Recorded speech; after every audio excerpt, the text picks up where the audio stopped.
अस्सलाम वालेकुम। मेरा नाम मोहम्मद एजाज हैदर है और आज हम यूनिटी 2D एनिमेशंस पर काम करेंगे। यूनिटी 2D एनिमेशंस के लिए सबसे पहले आपके पास जो चीज़ ज़रूरी है वो आपके पास स्प्राइट्स होना ज़रूरी है। तो ये मैंने कुछ स्नो ब्रदर्स की स्प्राइट्स डाउनलोड की थी इंटरनेट से, रैंडम स्प्राइट्स हैं। तो ये स्प्राइट शीट है, इसको खोलें तो इसके अंदर ये मल्टीपल जो है ना एनिमेशन चल रही हैं और सारा जो काम हो रहा है। तो सबसे पहला जो आपको काम है ना, आपने इस एक स्प्राइट को, एक एक पिक्चर को मल्टीपल पिक्चर्स में कन्वर्ट करना है। ये जितनी इमेजेस है ना छोटी छोटी, इन हर इंडिविजुअल इमेज में आपने इसको कन्वर्ट करना है। तो वो आप ऐसे करेंगे, सबसे पहले आप जाएंगे इसको इमेज को सेलेक्ट करेंगे और स्प्राइट मोड में आप जाएंगे मल्टीपल पे और अप्लाई पे क्लिक करेंगे। उसके बाद आप जाएंगे स्प्राइट एडिटर में और स्लाइस पे क्लिक करेंगे। जैसे ही आप स्लाइस पे क्लिक करेंगे ना, आप देखेंगे आपकी जो है ना जितनी ये सारी इमेजेस है ना, इनके इर्द गिर्द एक वाइट कलर का बॉक्स आ गया जो इंडिकेट करा कि ये इंडिविजुअल इमेजेस बनने के लिए तैयार है। तो आपने अप्लाई पे क्लिक करना है और इस विंडो को कर देना बंद। और जैसे ही आप इधर खोलेंगे ना, तो आप देखेंगे कि आपके पास ये सारी इमेजेस शो होने लग पड़ी है इंडिविजुअल। इसको यहाँ से बड़ा कर देता हूँ। ठीक है, तो आपके पास ये इंडिविजुअल इमेजेस आपके सामने शो होना। तो हमने इमेजेस को, इस बड़ी इमेज को छोटी छोटी इमेज में कन्वर्ट कर ले, तो उसके बाद सबसे पहले हम इधर अपना प्लेयर लेके आते हैं। हम 2D, हम हायरार्की में जाएंगे, 2D ऑब्जेक्ट स्प्राइट, इसका नाम हम दे देते हैं प्लेयर और इसको एक स्प्राइट दे देते हैं। स्प्राइट कौन सी दें? स्प्राइट हम देते हैं जो आइडल हमें हमारी रिक्वायरमेंट के हिसाब से सही लगे। तो ये स्प्राइट शीट 21 है जो मैं इसको देने लगा हूँ। जैसे ही मैंने दिया तो ये छोटा सा प्लेयर जो है ना हमें शो होना शुरू हो गया, लेकिन अभी इसका साइज बहुत छोटा है, तो अगर ये कोई एनिमेशन चल रही है हमें नज़र नहीं आएगी। तो मेरी रिकमेंडेशन तो ये है कि आप इसका साइज स्केल के थ्रू ना बड़ा करें, बल्कि इसका एक और तरीका है। आपने अगर किसी स्प्राइट का साइज बड़ा करना है तो स्प्राइट को सेलेक्ट करें। यहाँ पे लिखा हुआ है पिक्सल पर यूनिट। जितने ज़्यादा पिक्सल पर यूनिट होंगे उतनी ज़्यादा जो है ना वो पिक्सल आपस में डेंस होंगे। इसका मतलब है टाइटली पैक्ड होंगे और इमेज छोटी होगी। और जितने ज़्यादा पिक्सल पर यूनिट कम हो गए, यानी कि उतने ही पिक्सल जो है ना थोड़े दूर दूर हैं, तो इमेज थोड़ी बड़ी होगी लेकिन पिक्सलेटेड ऑब्वियसली ज़्यादा होगी। तो अगर मैं इसको 25 करूँ और अप्लाई करूँ, तो एक रिस्पेक्टेबल साइज आ गया हमारे प्लेयर का। अच्छा, सबसे पहले तो मैं जो हमारा प्लेयर इसके ऊपर पीछे एक स्प्राइट रेंडर लगा हुआ है, तो इस पर हम कुछ चीज़ें लगाते हैं जैसे कि रिजिड बॉडी। और इस पे अब मैं लगाता हूँ एक एनिमेटर। एनिमेटर लगाने के लिए आपने जिस ऑब्जेक्ट पे जिस गेम ऑब्जेक्ट पे एनिमेटर लगाना है आपने उसको सेलेक्ट करें, विंडोज पे जाएं, एनिमेशन पे जाएं और एनिमेशन सेलेक्ट करें, ना कि एनिमेटर, एनिमेशन। ये आपको एक विंडो खुलेगी, आप क्रिएट पे क्लिक करें। ठीक है, यहाँ पे मैं एक नया फोल्डर बनाता हूँ जिसका नाम रखता हूँ एनिमेशंस। ओपन किया मैंने, इसको ओपन किया और इसका नाम रख देता हूँ आइडल एनिमेशन। सेव किया। तो अब मेरे प्लेयर पे एक कंपोनेंट ऐड हो गया एनिमेटर, जिसका नाम है प्लेयर। और उसके अंदर जो भी मैंने एनिमेशन बनाई कि आइडल एनिमेशन, वो अभी इस आइडल एनिमेशन के अंदर कुछ भी मैं प्ले करूंगा तो कुछ भी नहीं होगा। एक मिनट, और मेरा प्लेयर नीचे गिर गया क्योंकि उस पर हमने उसकी ग्रेविटी ख़त्म नहीं की। तो ग्रेविटी स्केल हम ज़ीरो करेंगे। इसको मैं बंद करता हूँ और अब प्ले करता हूँ। तो अभी ये इधर ही खड़ा हुआ है, ये कुछ भी नहीं कर रहा है, इस पर कोई एनिमेशन लगी हुई है, इस पर कोई काम नहीं हो रहा। ये एनिमेटर के कंपोनेंट को मैं जब क्लिक करूंगा, डबल क्लिक करूंगा, तो एक मुझे विंडो नहीं खुलेगी एनिमेटर की। इसके अंदर ये जो ये ऑरेंज कलर की चीज़ है, ये बता रही है कि ये डिफ़ॉल्ट एनिमेशन है। डिफ़ॉल्ट एनिमेशन से मेरा मतलब ये है कि बाय डिफ़ॉल्ट जैसे ही गेम स्टार्ट होगी, आप गेम ऑब्जेक्ट पे जो एनिमेशन बाय डिफ़ॉल्ट चलेगी, वो जो भी ऑरेंज कलर में होगी ना, वो चलेगी। सबसे पहले हम इसको एक आइडल एनिमेशन देते हैं। तो आइडल एनिमेशन, तो इसका एनिमेशन डबल क्लिक किया और यहाँ से हम गए एसेट्स में और यहाँ से हमने कोई आइडल स्प्राइट जो है ना उठा लेनी है जो हमें अच्छी लगे। मैंने इस प्लेयर पे लगानी है आइडल एनिमेशन की स्प्राइट, तो मैं पहले प्लेयर को सेलेक्ट करूंगा। यहाँ से वो स्प्राइट उठाई और मैंने इधर ड्रैग एंड ड्रॉप कर दी।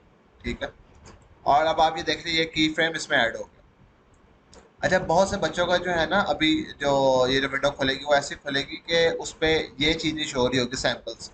और सिंपल ऐसे है ना कि आपने ये 3 डॉट्स को सिलेक्ट करना है, इस पर show sample rate. Sample rate आपको बताता है कि आपकी जो एनिमेशन है वो कितने FPS पे चल रही है। अभी बाय डिफॉल्ट 60 है, यानी कि 60 FPS पे चल रही है, जो कि बहुत तेज़ चलेगी।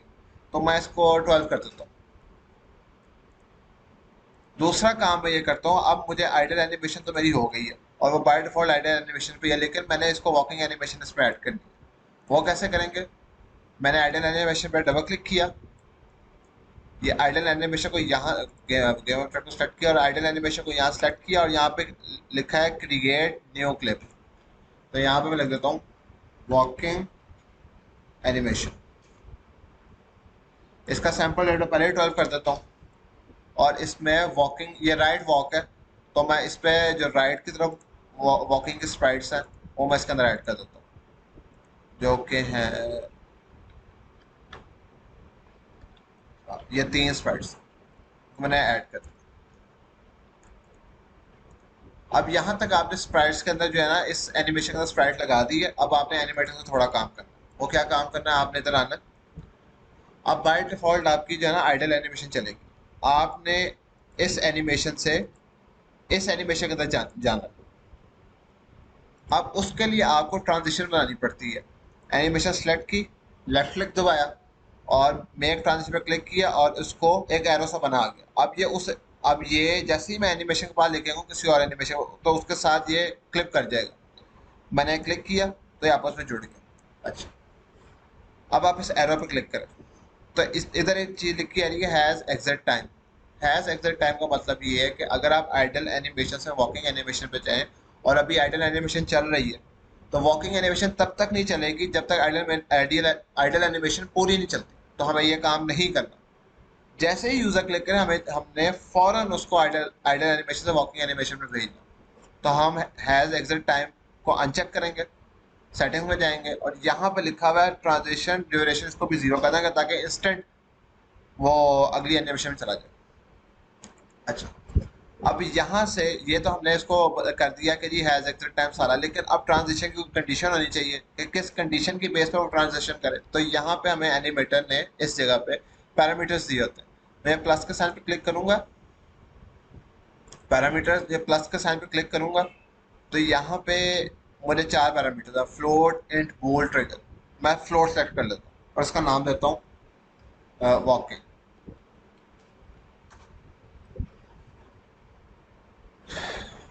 अब हम आते हैं वापस अपने, थोड़ा एक स्क्रिप्ट लिखते हैं और उसमें कुछ चीज़ें आपको बताता हूँ। Layer move,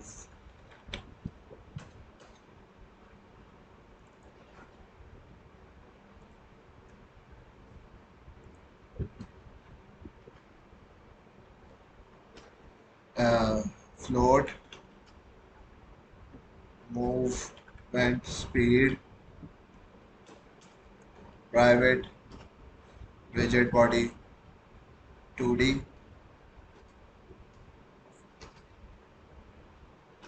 RB, private, animator, anim और प्राइवेट, फ्लोट, हॉरिजॉन्टल। स्टार्ट में आते हैं, हम गेट कंपोनेंट कर लेंगे। गेट कंपोनेंट, विजेट बॉडी 2D और उप्स,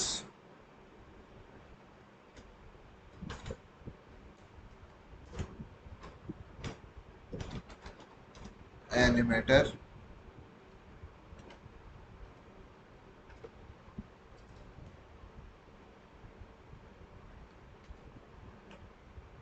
और यहाँ पर हम करेंगे एन। अच्छा, मूवमेंट से रिलेटेड जितने काम है ना, वो आपको चाहिए फिक्स अपडेट में करें, क्योंकि अपडेट जो है वो चल रहा होता है आपके फ्रेम फ्रेम जो फ्रेम रेट आपका पीसी सपोर्ट कर रहा है उसके हिसाब से। लेकिन फिक्स अपडेट और वो फ्रेम रेट अगर ऊपर नीचे हो जाए तो अपडेट भी ऊपर नीचे होगा। तो आपको चाहिए कि आप जो काम जो है ना वो फिक्स अपडेट में किया करें, ताकि आपके मूवमेंट में जो है ना एक कांस्टेंट स्पीड रहे और जडननेस ना आए। तो यहाँ पे ये जो मेरा हॉरिजॉन्टल वेरिएबल ये मैं बताता हूँ उसका क्या फ़ायदा। Horizontal equal to input dot get access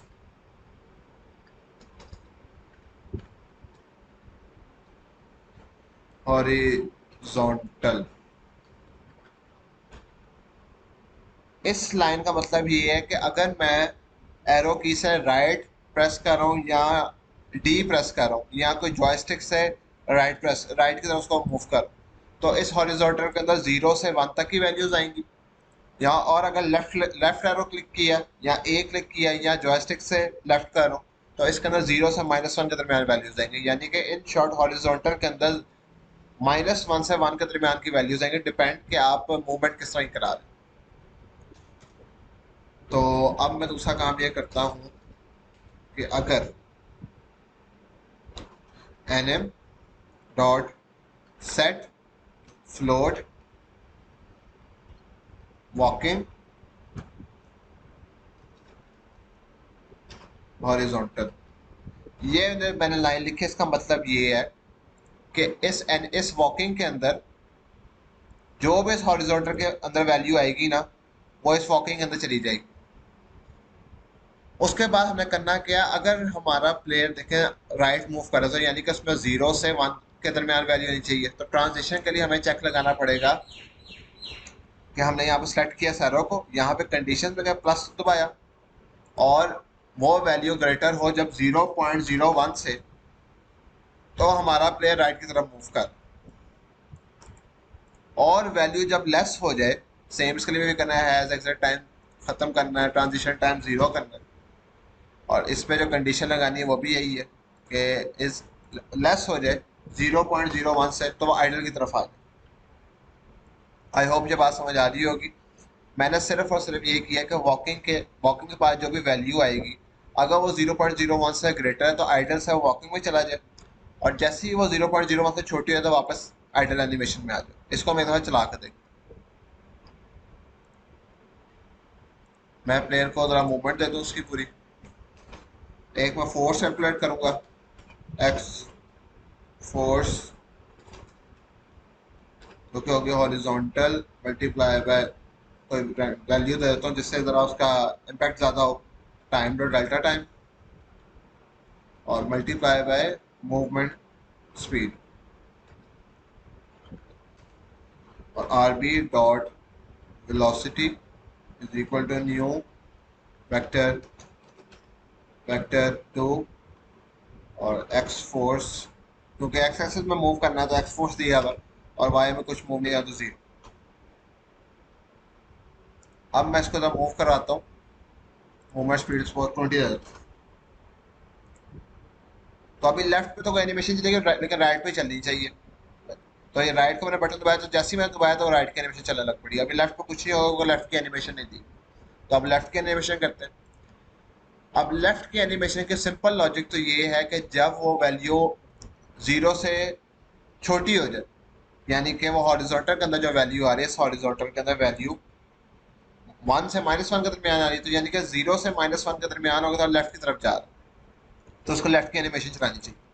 तो उसके लिए हम ये करेंगे, इधर जाएंगे और ये प्लेयर और ये एनिमेशन हम नया क्लिप ऐड करेंगे जिसका नाम दे देंगे हम left walking animation. Left walking animation के इसका सैंपल रेट वापस 12 करेंगे और यहाँ पे हम स्प्राइट्स देंगे जो कि लेफ्ट वॉक कर रही हैं और वो 3 ये स्प्राइट्स, ये स्प्राइट्स के पास आ गई। अब ये एक नई एनिमेशन, अब इसको हमने ट्रांजिशन करनी है इससे। तो ट्रांजिशन और इसकी ट्रांजिशन इधर से इधर एग्जैक्ट टाइम ख़त्म करना है, ट्रांजिशन टाइम 0 करना है, इसका एग्जैक्ट टाइम ख़त्म करना है, ट्रांजिशन टाइम 0 करना है। अच्छा जी, अब इस पर जो कंडीशन देनी है वो ये देनी है कि अगर वॉकिंग की जो वैल्यू है वो लेस देन हो जाए -0.01 से, तो यानी कि लेफ्ट की तरफ जा रहा है। और अगर ग्रेटर हो जाए 0.01 से, -0.01 से ग्रेटर हो जाए तो ये वापस आइडल की तरफ आ रहा है। तो अब इसको प्ले करके देखते हैं ये चल रहा है कि नहीं चल रहा। अब मैं जैसे ही राइट का बटन प्रेस किया तो राइट की एनिमेशन चल पड़ी, और लेफ्ट का बटन प्रेस किया तो लेफ्ट की एनिमेशन चल पड़ी, जो कि अभी सही नहीं चल रही क्योंकि शायद उन्होंने कोई स्प्राइट जो है ना इसके अंदर सही नहीं डाली। तो इसको हम देखते हैं। अच्छा, यहाँ पे क्या animation, left walking animation.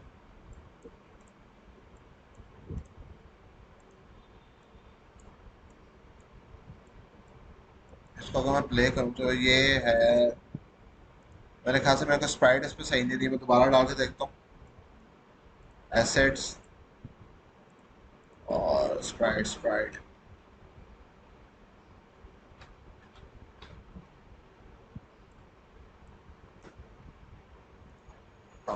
Much better. तो अब मैं इसको प्ले करता हूँ।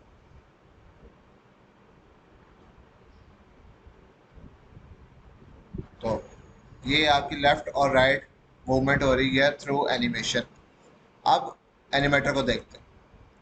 अब सपोज आपने अभी ये गेम दोबारा शुरू की तो बाय डिफॉल्ट आपकी आइडल एनिमेशन चलती जा रही है, और ये वॉकिंग के वेरिएबल को गौर करिएगा। अभी मैं राइट का बटन दबाऊंगा तो वॉकिंग की वैल्यू देखिएगा, राइट का बटन दबाया, वॉकिंग में वैल्यू आई 0 से 1 के दरमियान, तो ये राइट के एनिमेशन चलने लग पड़े। अब मैं लेफ्ट का बटन दबाऊंगा तो उसके अंदर वैल्यू होगी 0 से -1 के दरमियान, तो ये लेफ्ट की एनिमेशन चलने लग पड़ेगी।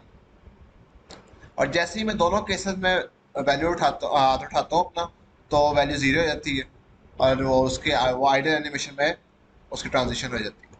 तो ये बेसिक मूवमेंट है आपकी लेफ्ट और राइट